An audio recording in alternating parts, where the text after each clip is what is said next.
So, after Bathurst was officially named a town, and before 1865 when the new Diocese of Bathurst was declared, what was the story of Catholics in the district?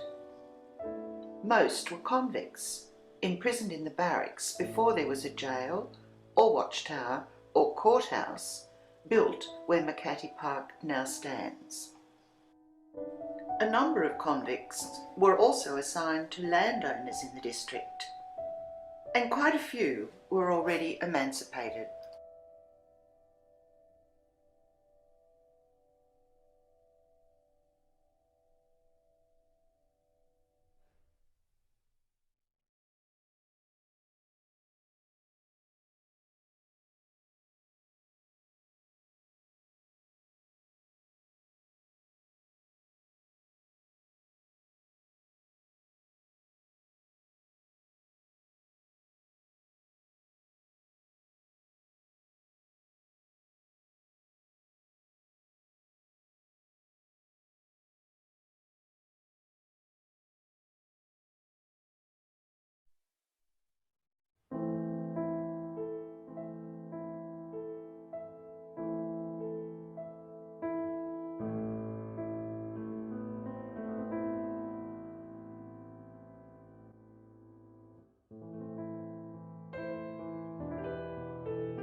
There is no record of a priest coming to the Bathurst area before Father Terry came in 1830.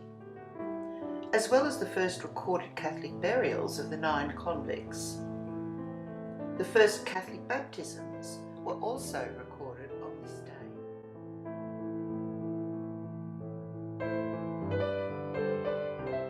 There was no Catholic church till another 10 years had passed, so the baptisms and burials are entered in the Kelso Church of England register. This baptism was on the 1st of November 1830, the day before the hangings, and the baptised child was Anne, born 10th of October 1829, to Michael Keenan and Susan Lennon, his wife. Michael was a private in the 39th Regiment, and they lived at the infantry barracks at Bathurst.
Both priests, newly arrived from Ireland, travelled great distances in the Australian bush, from Hartley as far as Mudgee, sleeping out in the bush in all weathers, not even a hut to protect them.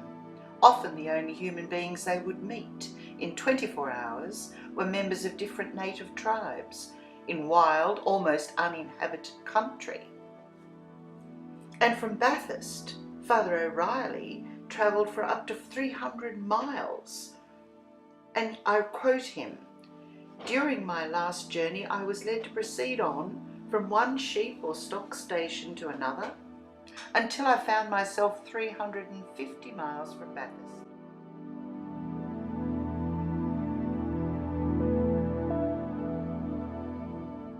It was Father O'Reilly also who raised funds for and had built and opened for worship by 1841 the first Catholic church in the entire Bathurst area. It was St Michael's on the corner of Keppel and George Streets.